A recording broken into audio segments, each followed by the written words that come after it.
আজকে তোমাদের গণিতের 2 নম্বরের শেষ মুহূর্তের কিছু গুরুত্বপূর্ণ প্রশ্ন এনেছি, সেগুলো তোমরা দেখতে পারো। আর একটা কথা, এগুলো তোমরা কেউ সাজেশন বললে ভুল হবে, মানে ম্যাথের টাইপের সাজেশন, ঠিক আছে? যে এই টাইপের 2 নম্বরের ম্যাথগুলো আসতে পারে, হয়তো তোমাদের অনেক সময় টেস্ট পেপারে থাকে বা বইয়ে থাকে, ঠিক আছে? যে এই ধরনের ম্যাথগুলোর প্রতি বেশি জোর দিতে হবে, ঠিক আছে? তো সেই জন্য আমি শেষ মুহূর্তে তোমাদের সাজেশনটা একটু টাইপের সাজেশনগুলো এনেছি, যে এই ধরনের ম্যাথগুলো বেশি বেশি থাকে এবং থাকতে পারে। তো আজকে এইরকম কিছু ম্যাথ আমি গোটা 20-30টা এনেছি। তো এই টাইপগুলো দেখতে পারো, তোমরা দেখে রাখলে আশা করি উপকৃত হবে। প্রথম প্রশ্ন দেখো, যে বার্ষিক 6.14% সরল সুদের হারে কোনো মূলধন কত বছরে দ্বিগুণ হবে?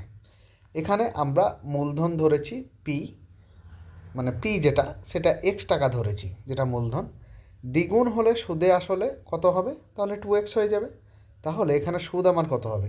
তাহলে সুদ আমার এই 2x থেকে বাদ দিতে হবে। কত বাদ দেবো? না এক্স। এক্সটা কি? মূলধন, আমি যেটা ধরেছিলাম, ঠিক আছে? তো তারপরে আমাদেরকে এবার রেটটা বের করতে হবে। তাহলে এক্স পেয়ে গেলাম, রেট সুদ। আর রেট পাবো বা হার পাবো কত? এখানে তো দেওয়া রয়েছে হারটা 6.1/4। তাহলে 6.1/4কে আমরা যদি করি, ইমপ্রপার ফ্র্যাকশনে করি, তাহলে 25/4%। এবার 25/4% আমরা এবার ফর্মুলাতে ফেলে দেব। ফর্মুলা দেখো, টাইম চেয়েছে আমাদের, কত বছরে দ্বিগুণ হবে। তাহলে টাইমটা কী হবে? না টাইমের ফর্মুলা এখানে দেওয়া রয়েছে, 100 × আই মানে interest, by P into R. P মানে প্রিন্সিপাল, যেটা মূলধন, আর আর মানে রেট বা হার। তাহলে আমরা জায়গায় জায়গায় বসিয়ে দিয়েছি, যেটা করে দিয়ে কাটাকাটি করলাম, 16 বছর অ্যান্সার বেরিয়ে গেল, ঠিক আছে? আর একটা কথা, যারা আমার কাছ থেকে সাজেশন কিনেছো তাদেরকে এই পিডিএফটা ফ্রিতে দেবো। তোমরা আমাকে SMS করো আরেকবার যে স্যার আমরা কিনেছিলাম, ঠিক আছে? তাহলে এটা ফ্রিতে দেওয়া হবে। পরবর্তী প্রশ্ন দেখো, 2 নম্বরের, যে 3 জনের মূলধনের অনুপাত 1/6, 1/5 এবং 1/4।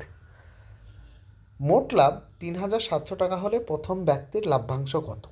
তাহলে আমাদের যে অনুপাতের সরল রূপটা দিয়েছে এখানে, মানে এটা বের করতে হবে যে 654, এখানে এলসিএম করে বের করতে, মানে লসাগু করে বের করতে হবে। তো লসাগু আমাদের 60 হয়েছে, 60 হয়েছে। তো চলো আমরা 60 দিয়ে এর মেন অনুপাতটা বের করে নিই। অ্যাকচুয়ালি এটা তো মেন অনুপাত না, মেন অনুপাত বের করতে হবে আমাদেরকে। তো এটা আমরা বের করেছি, দেখো লসাগু করে বের করেছি। তো অনুপাত কত হলো? অনুপাত একটায় 10 হলো, একটা 12 হলো, একটা 15 হলো। এবার অনুপাতের সমষ্টি আমাদের 37 হয়ে গেল। আর প্রথম ব্যক্তির লাভ্যাংশ কত? তাহলে আমাদের লাভ কত ছিল? মোট 3700 টাকা। আর টোটাল ইউনিট কত? সমষ্টি কত? 37। এবার কার চেয়েছে? প্রথম ব্যক্তি কে আছে? 10। তাহলে 10/100। চলো, তাহলে এখানে আমাদের 1000 টাকা হয়ে গেল। 3 নম্বরে দেখো, কে এর মান। আচ্ছা, আমি একটা কাজ করি, তোমাদের কোয়েশ্চেনগুলো দেখিয়ে দিই। এইভাবে ব্যাখ্যা করতে গেলে তো অনেকটা লেট হয়ে যাবে। তোমরা স্ক্রিনশট মেরে নিও অথবা একটু পজ করে দেখে নিও, ঠিক আছে? চলো আমি তোমাদের দেখাচ্ছি আর ম্যাথটা বলে দিই, যে কে এর মান কত হলে 2x² - 10x + k = 0 এই সমীকরণের বীজদ্বয় বাস্তব ও সমান মনে হয়। এখানে উত্তরটা করে দেওয়া হয়েছে, দেখবে উত্তরটা কত? না উত্তরটা হবে 12.5%। চলো পরবর্তী দেখি, একটা করণী থেকে দেওয়া রয়েছে যে √7+1, আর একটা দিয়েছে √5 + √3, এর মধ্যে কোনটি বড়? 2 নম্বরের কোশ্চেন, এগুলো সচরাচর আসে। এগুলো মানে ভীষণ ইম্পর্ট্যান্ট টাইপ, ঠিক আছে? ইম্পর্ট্যান্ট টাইপগুলো তোলা হয়েছে, যে এইগুলো বারবার তোমাদের এক্সামে দেয়। তো দেখো এখানে বড় যেটা রয়েছে সেটা উত্তর পাওয়া গেছে, যে √5 + √3, এটাই হচ্ছে বড়। 5 নম্বরে, যে 5 সেমি ব্যাসার্ধের বৃত্তের কেন্দ্র থেকে 13 সেমি দূরবর্তী বিন্দু থেকে অঙ্কিত স্পর্শকের দৈর্ঘ্য কত? তাহলে আমাদের স্পর্শকের দৈর্ঘ্যটা দেখতে হবে, যে এখানে 5 সেমি আর 13 সেমি। তো 5 সেমি আর স্পর্শকের দৈর্ঘ্যর ফর্মুলা বা এটার প্রসেস হচ্ছে যে যা থাকবে অ্যাকচুয়ালি এক্স স্কোয়ার, ঠিক আছে, এক্স স্কোয়ার আন্ডার রুট। তাহলে এবার কী দিয়েছে, একটা 5 সেমি একটা 13 সেমি, তো ওদের স্কোয়ার করে দেবো, 169 আর 25 হলো, দিয়ে কত হলো টোটাল 100, মাইনাস করলে 144। এবার 144 কার বর্গ, 12। 6 নম্বরের দেখো যে কোণ এবিসি এর বিসি সমান্তরাল ডিই, তাহলে বিসি বাহু যা ডিই বাহুও তাই। এডি এখানে 2 দিয়েছে, তাহলে এডি দিয়েছে 2 আর ডিবি দিয়েছে 5 আর এসি 21 সেমি। তাহলে এই এর মান কত? দেখো যে উপপাদ্য অনুসারে আমাদেরকে ধরতে হবে, তো আমি একটা 2x ধরেছি এইটা, আর ইসিটা 5x, তাহলে দিয়ে ক্যালকুলেশন করে আনসার বেরিয়েছে 6। 7 নাম্বারটা দেখো, ভীষণ ইম্পর্ট্যান্ট এই কোশ্চেনগুলো। এবি ব্যাস পি বৃত্তের উপর অবস্থিত, তাহলে যে অ্যাঙ্গেল বা কোণ পি এ বি 30, মানে এ এর মান 30 ডিগ্রি হলে বি এর মান কত চেয়েছে। তাহলে এখানে আমাদের অর্ধবৃত্ত কোণ সমকোণ, তাই এটা 90 ডিগ্রি, আর ত্রিভুজ এ পি বি থেকে আমরা মাইনাস করলে টোটালটা তো 180 ডিগ্রি, তো 180 ডিগ্রি থেকে ওই কোণগুলো মাইনাস করে দেবো, 30 ডিগ্রি আর 90 ডিগ্রি, কত হলো 60 ডিগ্রি। 8 নাম্বার দেখো যে সমবাহু ত্রিভুজের প্রতিটি কোণে ষষ্ঠিক মান ও বৃত্তীয় মান, ভীষণ ইম্পর্টেন্ট কোশ্চেন এটা, কিন্তু কতবার দিয়েছে টেস্ট পেপারে তোমাদের, ঠিক আছে। তো দেখো যে ষষ্ঠিক মান 60 আর বৃত্তীয় মান কত, 60 ইন্টু পাই বাই 180, তো আমরা এখানে পেয়ে গেলাম π/3 60 এবং 60 ডিগ্রি আর π/3। এরপর দেখো একটা ত্রিকোণমিতি থেকে দিয়েছে যে সাইন স্কোয়ার 35, ভীষণ ইম্পর্টেন্ট কোয়েশ্চেনটা, তোমরা একটু দেখে নিও, এখানে উত্তর করে দেওয়া রয়েছে। 10 নম্বরটা দেখি আমরা, চলো। যে চোঙের বক্রতলের ক্ষেত্রফল সি, ব্যাসার্ধ আর এবং আয়তন ভি হলে, তাহলে এখানে আমাকে চেয়েছে সি আর বাই ভি এর মান কত। তাহলে এখানে দেখো যে সি এর মান 2 পাই আর হাইট এইচ, আর ভি এর মান দিয়েছে তোমার পাই আর স্কোয়ার হাইট, দিয়ে এটা ক্যালকুলেশন করে দেখতে হবে, আমরা আনসার পাবো 2। চলো পরবর্তী দেখি। 11 নম্বর, একটি শঙ্কুর আয়তন ও পার্শ্বতলের ক্ষেত্রফল সমান হলে 1 by height square plus 1 by r স্কোয়ারের মান কত। এখানে শর্ত অনুযায়ী, মানে শর্ত মতে তোমরা শর্ত অনুযায়ীও লিখতে পারো। দেখো উভয় পক্ষকে ভাগ করে আমরা পেয়েছি, তাহলে এটার আনসার পেয়েছি 1/9 আনসার। তারপরে চলো আরেকটা সেট করিয়েছি। কোনো আসল এবং তার 5 বছরের সবৃদ্ধি মূলের অনুপাত 5:6 হলে বার্ষিক সরল সুদের হার নির্ণয় করতে হবে। তাহলে আমাদেরকে ওই যেভাবে ধরলাম যে আসলটা এখানে কত দিয়েছে 5, তাহলে 5x, আর তোমার 5 বছর পর সব বৃদ্ধি মূলে 6x, তো এখানে 5 বছরের সুদ কত হবে, মাইনাস করতে হবে, তাহলে -x টাকা, বা সুদের হারের ফর্মুলা বসিয়ে দিলাম, যেখানে যা বসানো বসিয়ে দিয়ে আমার কাটাকাটি করে 4% আনসার পেয়ে গেল। তারপর দেখো এ ও বি এর কোনো ব্যবসায় মোট 1050 টাকা লাভ হলে যদি এ এর মূলধন ও লভ্যাংশে যথাক্রমে 900 টাকা ও 630 টাকা হয়, তবে বি এর মূলধন কত। তো এখানে বি এর মূলধন দেখো রয়েছে, এর লাভ্যাংশ 630 টাকা, তাহলে বি এর লাভ্যাংশ কত, মাইনাস করতে হবে, মাইনাস করলে 420 টাকা পেয়ে গেলাম। এবার দেখো যে মূলধনের অনুপাত আর লাভ্যাংশের অনুপাত সমান, তাহলে আমাদেরকে এবার ক্যালকুলেশনটা করে দিতে হবে, তাহলে ওয়াই ইজিক্যাল টু আমরা 600 টাকা পেয়ে গেলাম। তারপর ভেদ থেকে একটা দিয়েছে দেখো যে এখানে 3টে যে ভেদ আছে, এই ভেদ ধ্রুবক 3টির গুণফল নির্ণয় করতে হবে, তো আমাদেরকে কে ধরে করতে হয় এটা তো জানোই, এখানে করা রয়েছে, দেখো আনসার 1 হয়েছে। তারপর কে এর মান কত হলে 9x² প্লাস 3k² প্লাস 4 = 0 হবে, তো এটাও আনসার করে দেওয়া রয়েছে। দেখো 5এরটা কি বলেছে যে এ বি সি ডি বৃত্তস্থ চতুর্ভুজের এ বি বাহুটি, মানে বাহু বৃত্তটির ব্যাস এ সি ডি 50 সেমি হলে, 50 ডিগ্রি হলে কোণ এ এর মান কত। এখানে অর্ধবৃত্ত কোণ তো 90 ডিগ্রি আমরা জানি। তো এখানে এবার বিসি যেটা আছে, সি কোণ যেটা আছে, সি কোণ ইজিক্যাল টু কী হবে, কোণ এবিসি প্লাস কোণ এসিডিসি। তাহলে এর মান কত, এর মান 90 ডিগ্রি, 50 ডিগ্রি, 140 ডিগ্রি। এবার আমাদের যেহেতু বিপরীত কোণদ্বয় সম্পূরক বৃত্তস্থ চতুর্ভুজের, তাই আমরা 100 থেকে 140 মাইনাস করে দেবো, তাহলে 40 ডিগ্রি থেকে গেল। 6 দেখো, একটি বৃত্তের ব্যাস 34 সেমি হলে বৃত্তটির কেন্দ্র থেকে 8 সেমি দূরত্বে অবস্থিত জে এর দৈর্ঘ্য বলেছে। ঠিক আছে, তাহলে জে এর দৈর্ঘ্য, এখানে আমাদের ব্যাসার্ধ কত, ব্যাসার্ধ 34/হাফ, হাফ মানে কত 17, আর কেন্দ্র থেকে দূরত্ব কত সেমি, 8 সেমি বলেছে।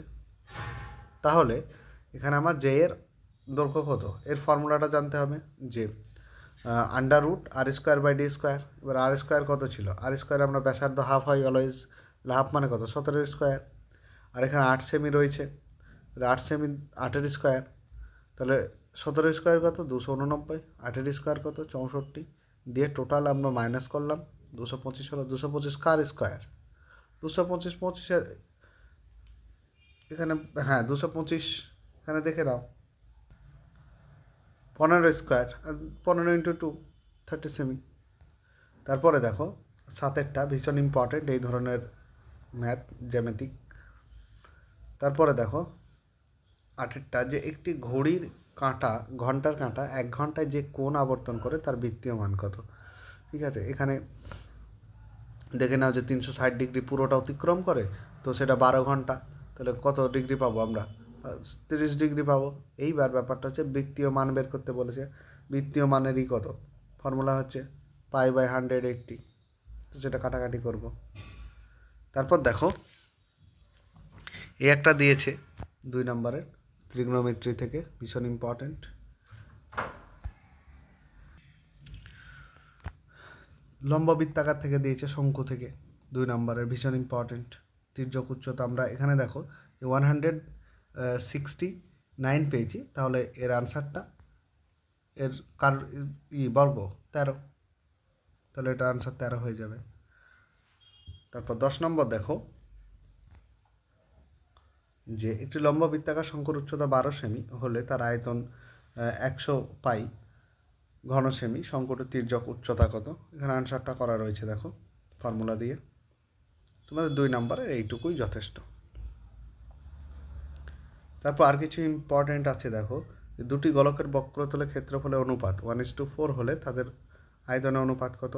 এখানে পাই আর স্কোয়ার, একটা তোমার আর স্কোয়ারের একটা আছে ইজিক্যাল টু, আর একটা আছে রেডিয়াস 2। ঠিক আছে, তো এভাবে করতে হবে। তারপর দেখো 12 নম্বরের ভীষণ ইম্পর্টেন্ট, এটা তোমাদের ভীষণ বারবার এই ধরনের ম্যাথটা কিন্তু করে যাবে তোমরা 2 নম্বরে কিংবা 3 নম্বরে, ইম্পর্টেন্ট বেশি। এটা তোমার স্ট্যাটিস্টিক্স থেকে দিয়েছে, রাশিবিজ্ঞান থেকে, ইম্পর্টেন্ট। তারপরে অনুপাত থেকে, এগুলো তো ইজি ম্যাথ। তারপরে আবার করোনিনেশন থেকে দেওয়া হয়েছে দেখো বীজগণিতের। এরপর দেখো যে বার্ষিক সুদের হার কত হলে কোনো টাকা 10 বছরের সুদ স্ববৃদ্ধি মূলের 2/5 হবে। ঠিক আছে, যারা চ্যানেলটিতে নতুন অবশ্যই সাবস্ক্রাইব করে পাশে থেকো, তোমাদের এই পরীক্ষা থেকে শুরু করে সমস্ত কিছু আপডেট দেওয়া হবে, প্রশ্নপত্রের সমাধান। ঠিক আছে, তারপরে দেখো 9 নম্বরেরটা, এখানে এই যে কোশ্চেনটা দিয়েছে ট্রিগনোমেট্রি থেকে, এখানে সম্ভবত একটু মিস্টেক থাকার কথা ছিল, এখানে লিখে দেওয়া হয়েছে যে tan θ প্লাস cot θ = 2 থাকার কথা ছিল। ঠিক আছে, তো এখানে cos করেছে। ঠিক আছে, তো তবুও করে দেওয়া হয়েছে ওই কর ধরে, এটার উত্তরটা 2 হবে। তারপর দেখো 11 নম্বরের, যে এই ধরনের তোমাকে কিছু সংখ্যা দেবে, তার গড় 9, তাহলে এক্স ও ওয়াই এর সম্পর্ক কী ছিল। তাহলে আমরা জানি গড় কীভাবে বের করতে হয়, সমস্তগুলির যোগফল সামেটিভ বাই যটা সংখ্যা থাকে তটা। ঠিক আছে, তাহলে এটার আনসার হয়ে যাবে 19। তারপর দেখো যে রাজীব ও আক্তার দুইজনের যে একটি অংশীদারি ব্যবসায় মোট লাভ 1500 টাকা, রাজীবের মূলধন 6000 এবং লাভ হলো 900 টাকা। তাহলে আক্তারের মূলধন কত? তাহলে আমরা মাইনাস করবো আক্তারের লাভটা। তাহলে এখানে 600 টাকা হলো, আর মূলধন অনুপাত আর লাভের অনুপাত তো আমরা জানি যে সমান হয়। এখানে উত্তরটা আমরা পেয়ে যাব 4000। তারপর দেখো একটা আবার বীজগণিত থেকে দেওয়া হয়েছে, ঠিক আছে, এটা দেখে নিও। 5 নম্বরেরটা দেখো যে এবিসিডি বৃত্তস্থ চতুর্ভুজের এবি বাহু বৃত্তটির ব্যাস কোণ সি এর মান 50 ডিগ্রি হলে এবং কোণ এ এর মান কত? যেভাবে করলাম আগের বার সেইভাবেই করবা। তারপর দেখো 4 নাম্বারেরটা দিয়েছি, এটা দেখে নিও। আর যারা টেস্ট এই পিডিএফ ম্যাথ সাজেশনের পিডিএফগুলো কিনেছো তারা অবশ্যই আমাকে জানাও, আমি তোমাদের এই সাজেশনটি ফ্রিতে দেব। তোমরা চ্যানেলটি সাবস্ক্রাইব করো, সাবস্ক্রাইব করে পাশে থেকো, এখনও ভিডিও নিয়ে আসছি আমি। এরপর আর হ্যাঁ, কমেন্টে যাও, ওখানে দেখো হোয়াটসঅ্যাপ গ্রুপ রয়েছে, হোয়াটসঅ্যাপ গ্রুপে তোমরা সবাই জয়েন হয়ে যাও এবং আমার গ্রুপে এসএমএস করো, দিয়ে ওখান থেকে আমাকে এসএমএস করে পিডিএফটি নিয়ে নাও, ঠিক আছে। তারপর দেখো এই ম্যাথটা, এটা তো একবার রিপিট করেছি, আর একবার দেখিয়েছিলাম, ভীষণ ইম্পর্ট্যান্ট সেই জন্য, ঠিক আছে। এটার আনসার হয়ে যাবে 76। আর একটা ম্যাথ আছে দেখো, হ্যাঁ এই ধরনের যে ম্যাথটা বললাম যে বারবার দিচ্ছে। তাহলে আজকে ভিডিওটা এই পর্যন্তই থাকলো। তোমাদের মাধ্যমিক পরীক্ষা শেষ মুহূর্তের কিছু আমি 2 মার্কসের দিলাম, উপকৃত হবে সবাই, ঠিক আছে।